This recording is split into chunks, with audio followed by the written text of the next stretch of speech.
Olá, alunos, tudo bem com vocês?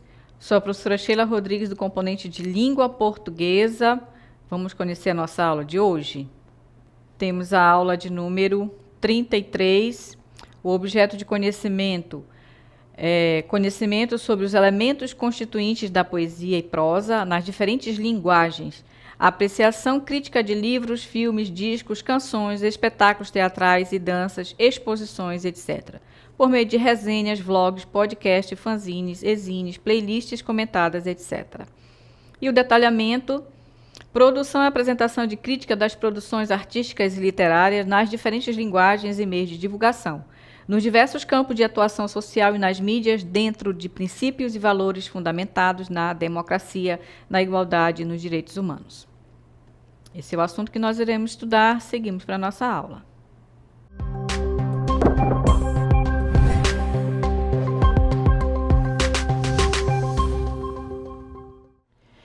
Muito bem, turmas. Hoje nós vamos estudar sobre o romantismo, essa escola literária, e nós vamos mostrar para vocês aí o contexto histórico que inicia o romantismo. Então, esse movimento ele é um movimento estético, literário, político e cultural. O romantismo ele é inaugurado a partir da publicação do romance Os Sofrimentos do Jovem Werther, do alemão Goethe. E essa obra ela inicia o romantismo na Europa. Seguindo, nós temos aí o ápice do romantismo, né, que ele ocorreu aí entre os séculos 18 e 19, em meio à Revolução Industrial e Revolução Francesa. Essa mudança social implicou no fortalecimento da burguesia, do nacionalismo e do iluminismo. Então, com esses dois movimentos revolucionários, né, em que houve a derrubada da monarquia, e aí implantou-se uma nova forma de governo, não é? E essas revoluções, elas trouxeram mudanças no campo social, no campo político, né? Na economia também, né? Que aí surgiu aí o fortalecimento da burguesia e também do capitalismo, e a valorização das coisas nacionais, que no caso é o nacionalismo e o iluminismo. Então, a Revolução Industrial e a Revolução Francesa trouxeram várias mudanças no contexto histórico, social, político e econômico. Seguindo, nós temos aí, olha, diante desse cenário, né, os autores se posicionavam contrariamente à razão e valorizavam a subjetividade. Então, observe que o romantismo ele vem trazer as questões das emoções, dos sentimentos, né, da subjetividade, né, do pensamento, das ideias dos poetas, dos artistas, né, já que a gente está falando de literatura. Então, o romantismo ele vai ter como característica principal a questão das emoções, dos sentimentos, da subjetividade do homem. E nesse contexto histórico também, nós vamos ter aí essa publicação, né, do romance O Sofrimento do Jovem Werther, que foi publicada em 1774, né, na Alemanha. E depois, na Inglaterra, esse movimento literário teve início nos primeiros anos do século XIX, na poesia romântica de Lord Byron e também com o romance Ivanhoe de Walter Scott. Então, observe que as artes, né, elas vão estar inaugurando o romantismo, né, tanto na poesia quanto no romantismo e até mesmo nas artes plásticas. Seguindo, nós vamos ter aí as características do romantismo, que no caso é o egocentrismo, ou seja, o indivíduo passa a ser o centro do mundo, contrariando a ideia, né, anterior, que tinha o antropocentrismo, que no caso era Deus, era o centro das coisas, e no romantismo o ser humano passa a ser o centro do mundo. O subjetivismo, que é o predomínio da emoção e do sentimento, né? Então, aí é uma exacerbação das emoções, né, centrada principalmente no emissor, que no caso é o eu poético, o eu lírico, né, nas poesias principalmente. Então, a subjetividade ela vai estar muito presente no romantismo, como uma característica, né? Seguindo, nós temos os autores que apresentam as suas realidades pessoais, pois existe a imposição do eu artístico, no caso o eu poético, o eu lírico. Pode-se citar, por exemplo, a poesia de Castro Alves, que apresenta claramente a emoção e o subjetivismo de forma enfática, quando ele escreveu o poema Navio Negreiro, né, que ele vai relatar, ele vai contar de forma as mazelas, né, que ocorreram no tráfico, né, dos negros para o Brasil. Então, nesse poema dele, ele traz muita emoção, traz muita subjetividade daquilo que ele pensava, né, do como ele via esse processo, né, da escravidão. E aí, esse poema é um dos que mais vai mostrar essa exacerbação das emoções. Seguindo, nós temos também o sentimentalismo, né? O romantismo ele se caracteriza pelo egocentrismo e pela exaltação dos sentimentos pessoais do indivíduo. Os poetas se colocavam no centro das discussões, dando enfoque para as suas emoções. Então, os poetas, os artistas, né? Então eles se reuniam, discutiam e colocavam, né, o enfoque principal do romantismo, a questão das emoções, dos sentimentos. Seguindo, nós temos o poeta sente-se derrotado por seu ego, por vezes frustrado, e o movimento romântico ele propõe fugas da realidade através do abuso do álcool e do ópio. Então, os poetas eles faziam uso, né, de drogas, no caso o álcool, né, que é uma droga lícita, para camuflar, né, o sentimento que eles tinham, né, que era muito exacerbado. Nós tivemos também aí o nacionalismo, né, a importância do nacionalismo. Os românticos exaltam o nacionalismo de forma exacerbada, incentivando o amor pela própria pátria e a criação de um herói nacional. Então, aqui, os heróis nacionais, né, na cartela seguinte nós vamos ver, ó, os heróis que eram tratados lá na época da época medieval, então, por exemplo, os cavaleiros medievais são os heróis, né? E aqui no Brasil, o índio é que é colocado como sendo esse herói, né? Valente, civilizado. Então, vai estar nas poesias, nos romances, né, brasileiros, o índio torna-se o herói nacional.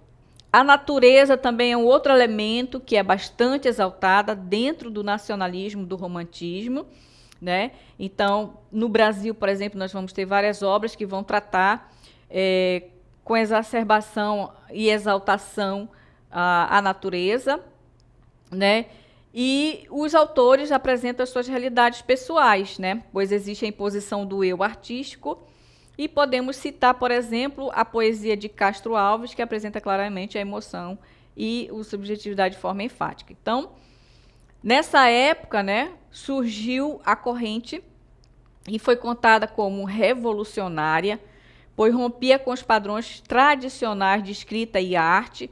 Então, observe que aqui, com o romantismo, vai haver um rompimento com os padrões tradicionais, no caso, europeus, clássicos, né, da forma de escrever e fazer arte, por exemplo, aqui no Brasil principalmente, né.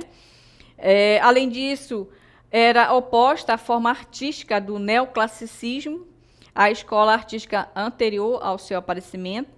Então, toda escola literária, ela sempre vai se contrapor aos valores e às características da escola anterior. Então, o romantismo ele veio quebrar com as características do neoclassicismo, né? Então, a principal marca desse período artístico é a valorização do indivíduo e de suas emoções, sentimentos e pensamentos. Então, há uma supervalorização do indivíduo no tocante às suas emoções, os seus pensamentos e os seus sentimentos. Então, por isso que vai haver muita essa exacerbação dos sentimentos na composição dos poemas e também dos romances. Seguindo, nós vamos ver aí, ó, é comum relacionar o romantismo ao sonho, né, a fantasia, a imaginação, né, já que os padrões tradicionais de escrita e arte já tinha havido aí um rompimento, né, e vai haver a organização textual também, né, de alguns estudiosos que apontam um egocentrismo romântico aí, né, em que o centro de tudo é o sujeito, e isso reforça o aspecto sentimental individual dessa corrente literária. Então, olhando agora o romantismo para o contexto do Brasil, né, nós vamos ter aí, no seu contexto histórico, o período do romantismo no Brasil ele vai acontecer aí no século XIX, né, em boa parte do século XIX, pode-se perceber a descolonização do país em 1808 e a sua independência em 1822. Então, observe que aqui o romantismo ele surge um período de mudança também do Brasil, com a sua independência. E aí isso é bastante importante, né? Um processo bastante importante, porque o Brasil passa a ter aí a sua arte propriamente, né? Apesar de ainda ter muitas características europeias, mas a partir desse momento os escritores, os poetas, eles passam a ter um olhar mais nacional, né? Mais nacionalista, já que o nacionalismo é uma das características do romantismo, né? Seguindo, nós temos, além disso, né, é importante dizer que a libertação dos escravos em 1888 e a proclamação da República em 1889 são fatos históricos relacionados à cultura romântica. Então, observe que a libertação dos escravos, né, e a proclamação da República foram dois eventos históricos importantes que justamente vão marcar o período romântico no Brasil. Assim como também na Europa, né, nas antigas colônias, tais quais o Brasil era colônia de Portugal, né, o movimento contrário à submissão imposta pelas metrópoles surgia um exemplo da Inconfidência Mineira durante os anos que antecederam o romantismo. Então, observe que também a escola literária, as escolas literárias como um todo, né, todas elas sempre vão estar relacionadas a acontecimentos históricos, né? A literatura ela sempre vai acompanhar os fatos que ocorreram em uma determinada época, né? Então, se o romantismo surgiu em 1808, que tiveram a libertação dos escravos, a proclamação da República, são movimentos históricos que a literatura vai acompanhar. E as duas obras, né, que são importantes aí aqui para o Brasil, né, foi as obras de Gonçalves de Magalhães, que são consideradas marcos iniciais do romantismo no Brasil, que é com a revista Niterói, e o livro de poesias Suspiros Poéticos e Saudades, ambas foram publicadas em 1836. Então, essas duas obras são importantes porque elas vão marcar o romantismo no Brasil. Seguindo, nós temos, dentro do romantismo brasileiro é possível observar 3 gerações, né, e dos indianistas, a dos ultrarromânticos e a dos condoreiros. E nós vamos ter aí as obras de José de Alencar, que é o principal escritor da prosa romântica brasileira, tendo produzido obras em ambientes rurais, urbanos e mitológicos do Brasil, do país, né? Então, José de Alencar foi um grande escritor que marcou esse período do romantismo no Brasil. Seguindo, nós vamos ter também, olha, ambiente mitológico, podemos citar as obras de Iracema e o Guarani, que descrevem o mito da criação do povo brasileiro a partir da ideia da mistura entre europeus e índios. Então, a questão da miscigenação, né, do povo brasileiro. Essas duas obras vão tratar esse tema.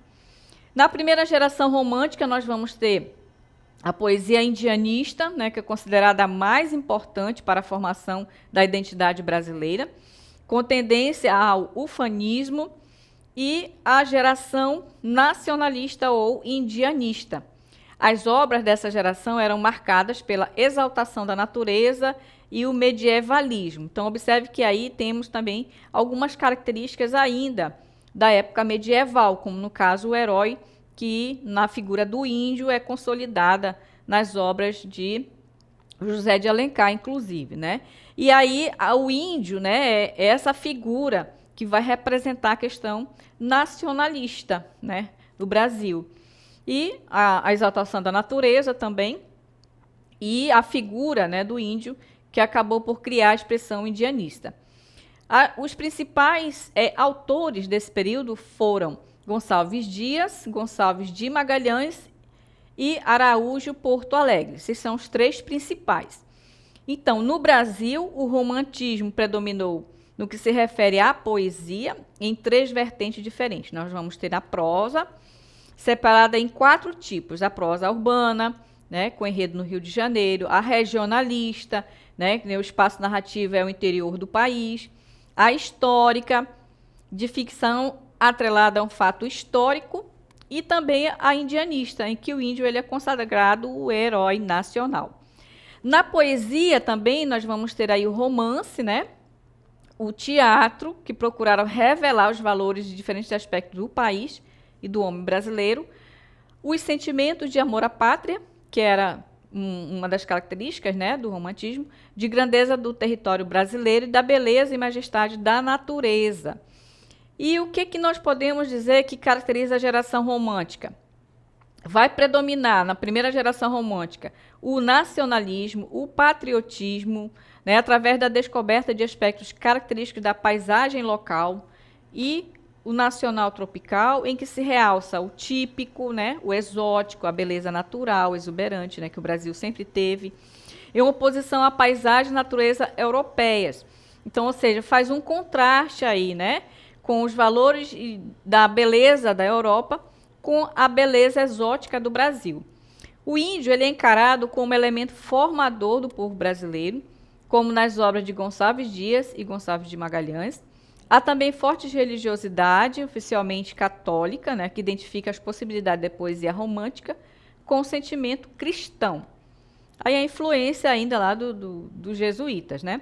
Em oposição ao paganismo da poesia neoclássica ligada à tradição greco-latina, já que nós temos essa descendência, né? A poesia amorosa, idealizante e fortemente sentimental, né, marcada por certa influência da língua da lírica portuguesa. E da medieval também, a camoniana, né, de Camões, e a dos românticos, como Garret, principalmente. Então, esses foram os influenciadores, né, da poesia e do romance no Brasil. Nós temos também, na primeira geração romântica, nós vamos ter os principais autores, que são Gonçalves de Magalhães e Gonçalves Dias. Esses são os dois principais autores. As suas obras são Suspiros Poéticos e Saudades, e de Gonçalves de Magalhães, Últimos Cantos e os Timbiras, de Gonçalves Dias, José de Alencar, com os títulos O Guarani, Iracema e Ubirajara. Então, esses são os principais escritores, né, poetas da época, romancista também, não é? E já da segunda geração romântica no Brasil, nós vamos ter o quê? O ultrarromantismo, byroniana, ou considerada o mal do século. Então, a geração do mal do século, essa geração ela é também conhecida como byroniana, pois teve grande influência da poesia de Lord Byron e Musset.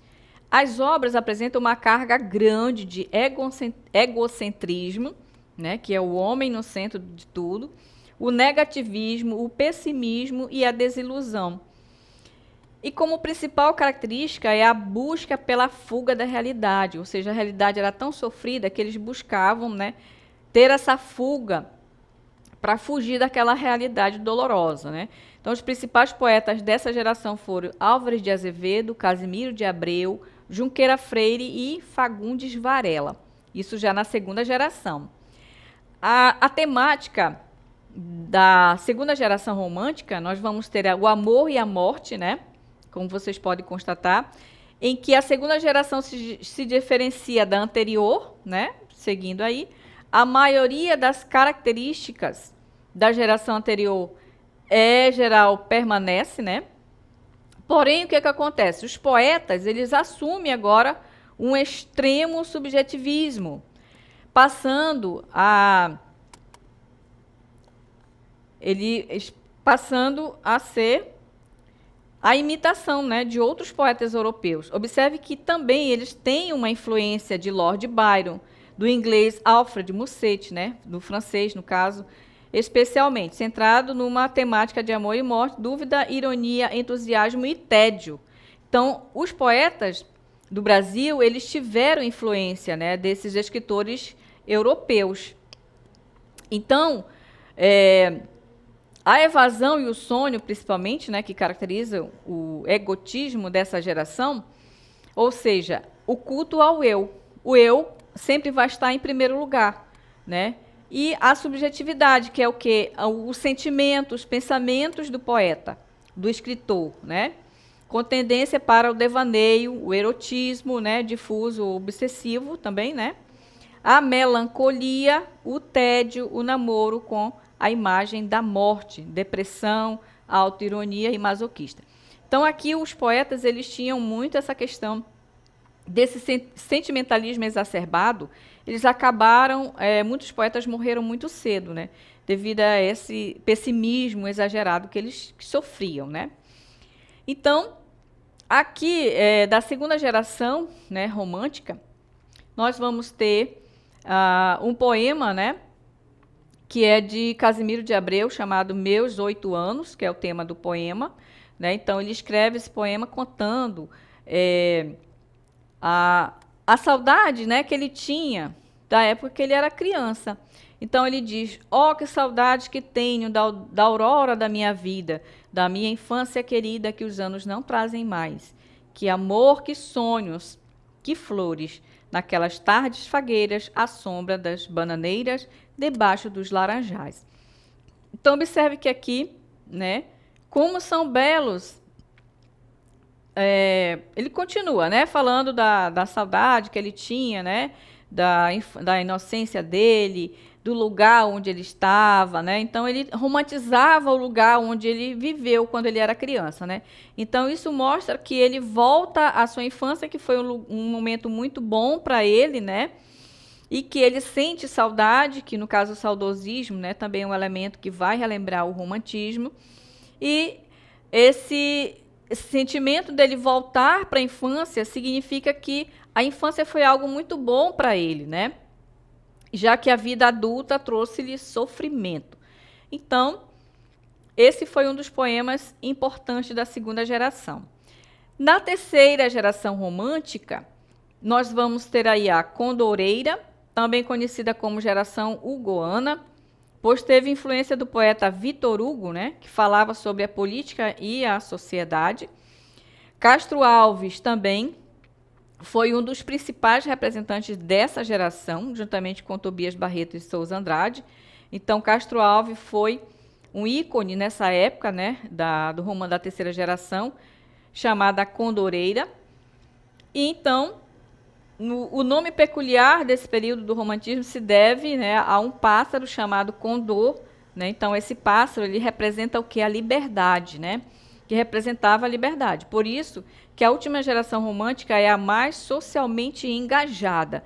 Então, a poesia de Castro Alves, por exemplo, ela é considerada como uma poesia engajada, porque ele expunha, né? Ele denunciava as situações degradantes da questão da escravidão, por exemplo, né? Pela libertação política e social do Brasil. Então, ele foi considerado esse poeta engajado, né? Porque ele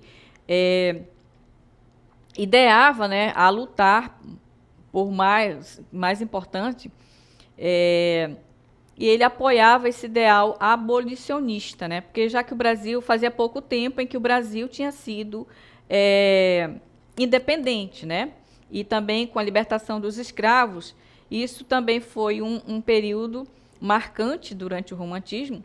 E aí o Castro Alves, ele foi considerado também aí em defesa, né, do negro escravizado e por questões humanitárias também, né? Então ele lutava por essas questões humanitárias e também a questão do negro, né, da escravidão no Brasil. Então ele foi considerado o poeta dos escravos, né?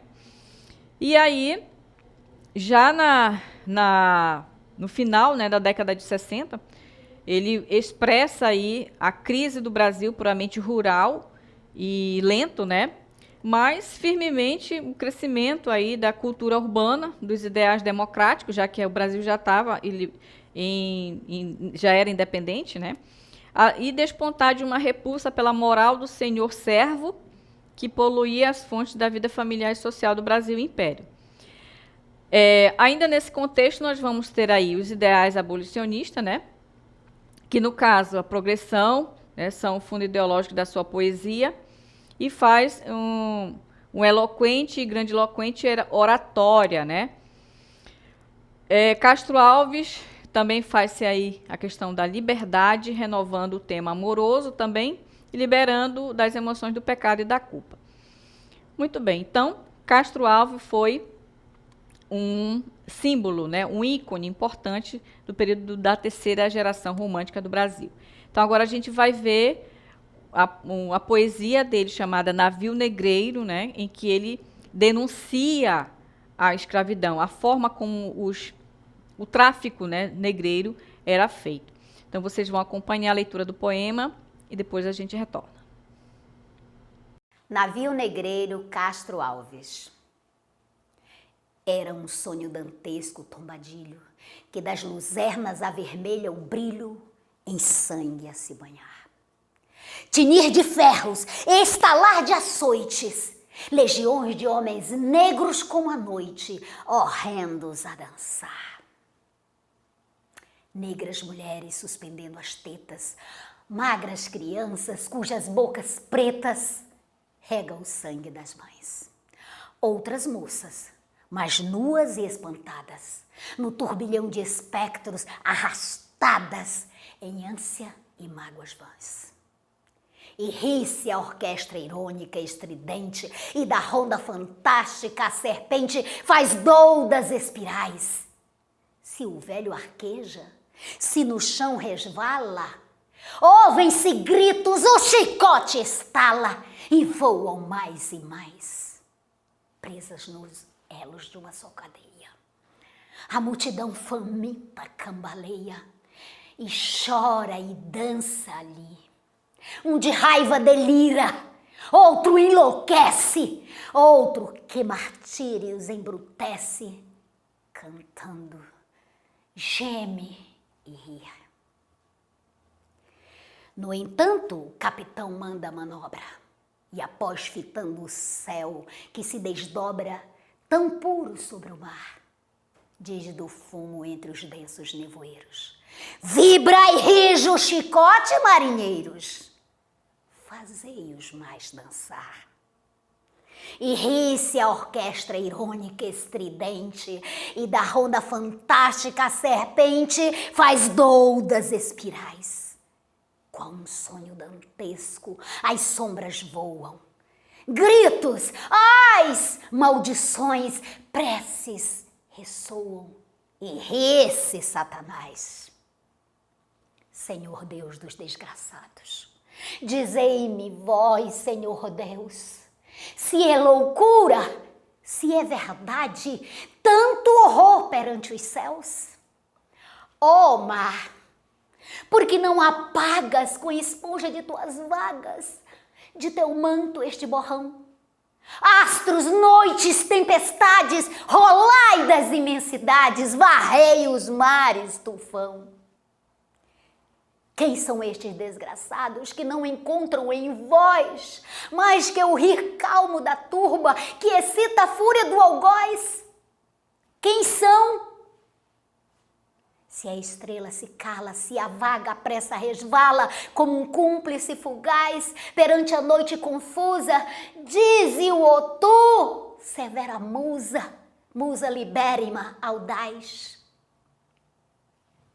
São os filhos do deserto, onde a terra expôs a luz, onde vive em campo aberto a tribo dos homens nus. São os guerreiros ousados que com os tigres mosqueados combatem na solidão.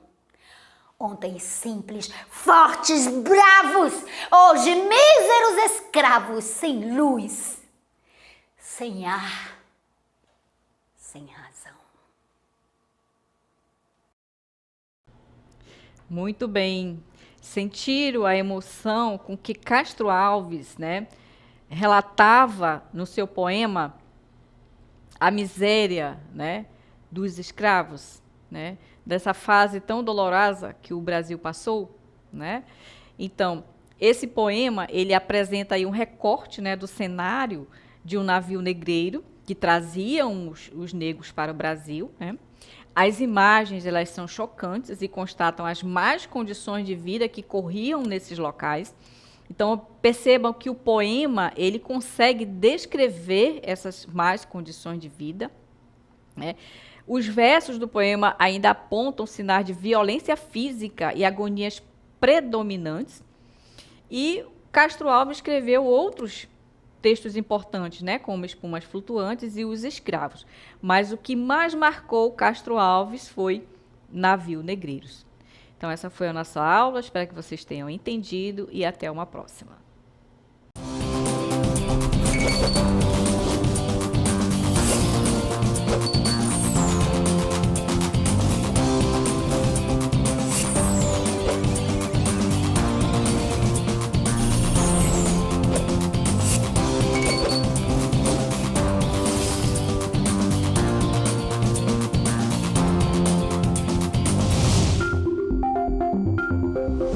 Música